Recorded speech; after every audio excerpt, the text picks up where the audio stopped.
Clint Eastwood was born Clinton Eastwood Jr. on May 31, 1930, in San Francisco, California.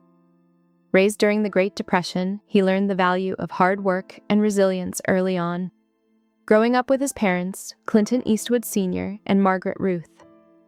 Eastwood's modest upbringing played a significant role in shaping his quiet determination. Although Eastwood struggled with shyness during his younger years, these formative experiences ultimately led to the grit and authenticity that would become the hallmark of his career.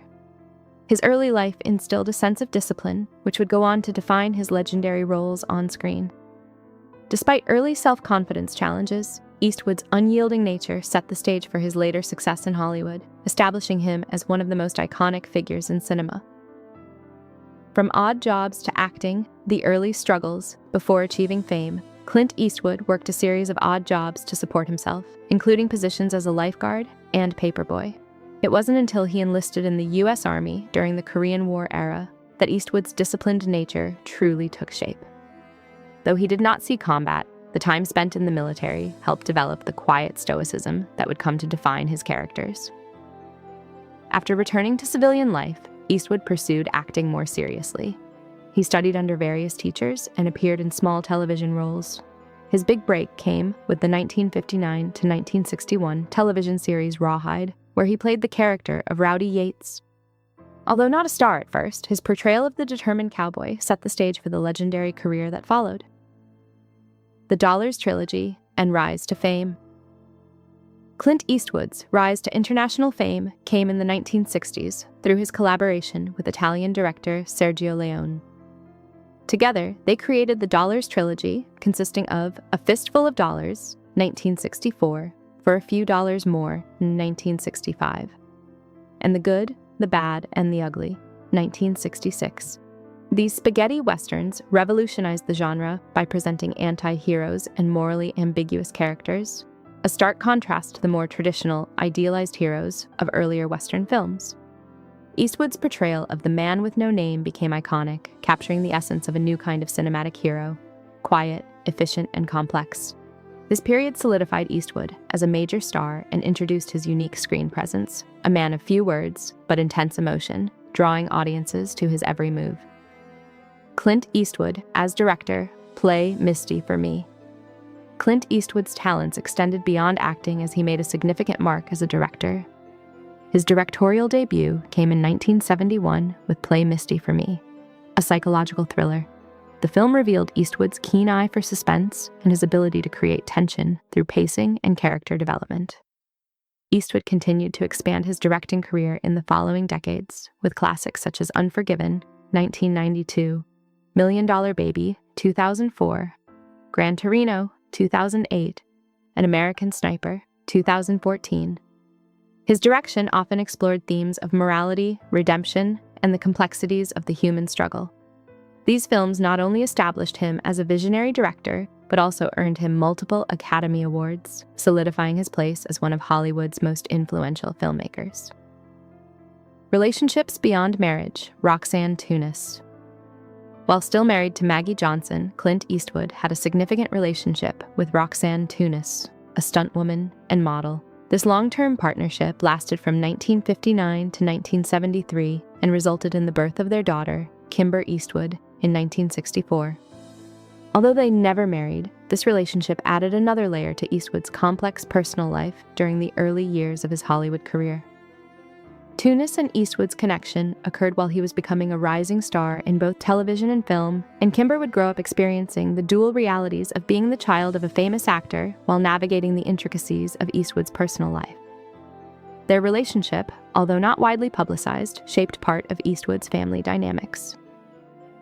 A relationship with Sandra Locke, public scrutiny. In 1975, Clint Eastwood began a highly publicized relationship with actress Sandra Locke, a partnership that lasted until 1989.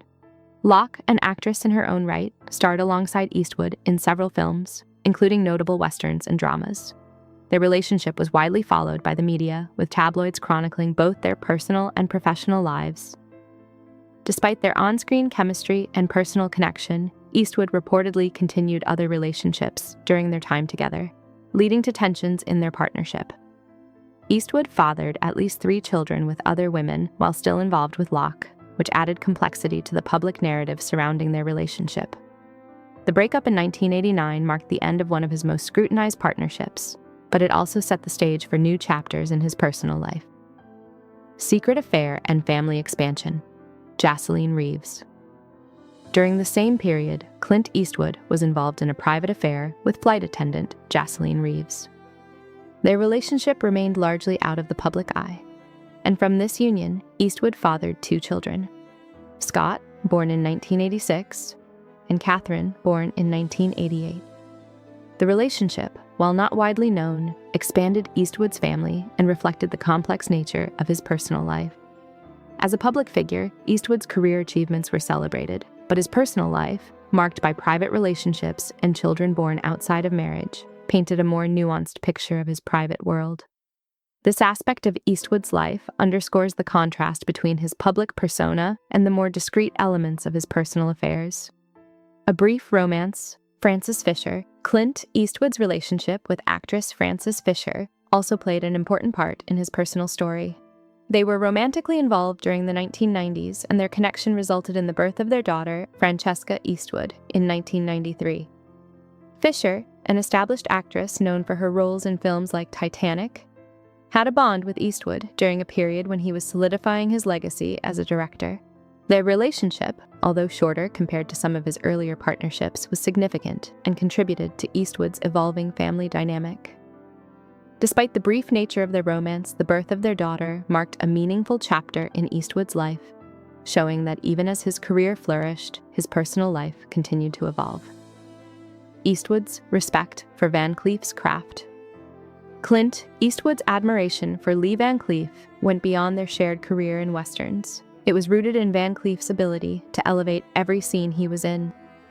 Eastwood remarked that Van Cleef's precision in acting was rare in Hollywood. He noted that the actor's ability to communicate emotion and tension without relying on overt theatrics was something to be admired. Eastwood acknowledged that Van Cleef's presence in a scene was often more compelling than the dialogue itself, demonstrating the power of restraint and timing in filmmaking. For Eastwood, working alongside or watching Van Cleef perform was a lesson in the art of acting, where subtlety and precision create a deeper connection with the audience. A master of subtlety. Lee Van Cleef's influence on Eastwood. Eastwood often spoke about how Lee Van Cleef influenced his own understanding of acting and filmmaking. He explained that working with Van Cleef taught him the importance of presence and timing, elements that go beyond simply delivering lines. For Eastwood, Van Cleef represented the epitome of professionalism, with an unwavering commitment to his craft. Van Cleef's mastery of tension and ability to draw viewers in with just a look or a gesture was something Eastwood deeply respected. Through Van Cleef, Eastwood came to appreciate that great acting isn't just about what you say, but about how you carry yourself in a scene, how you convey emotion through silence, posture, and subtle cues. This level of mastery is what Eastwood admired most in Van Cleef's performances. Van Cleef's legacy in Hollywood and Eastwood's tribute. In publicly acknowledging Lee Van Cleef as the actor he respects most, Clint Eastwood not only honors his peer, but also pays tribute to the legacy of a performer who shaped the Western genre. Van Cleef's ability to portray complex characters with quiet intensity left a lasting mark on Hollywood. And Eastwood's words serve as a testament to the influence Van Cleef had on his generation. Eastwood's admiration for Van Cleef is a reflection of his own philosophy on acting and filmmaking. True greatness comes from discipline, presence, and understanding the deeper layers of a story. By celebrating Van Cleef, Eastwood underscores the enduring value of craftsmanship and dedication in the world of cinema. Final thoughts on Lee Van Cleef's influence. Eastwood's reflection on Lee Van Cleef's influence is not just a personal tribute. It's a reminder of the timeless qualities that define great acting.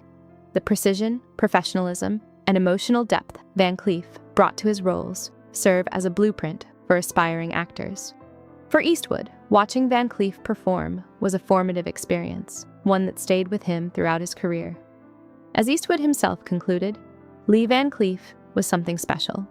This tribute not only acknowledges a peer's talent, but also reinforces the importance of dedication and artistry in the entertainment industry.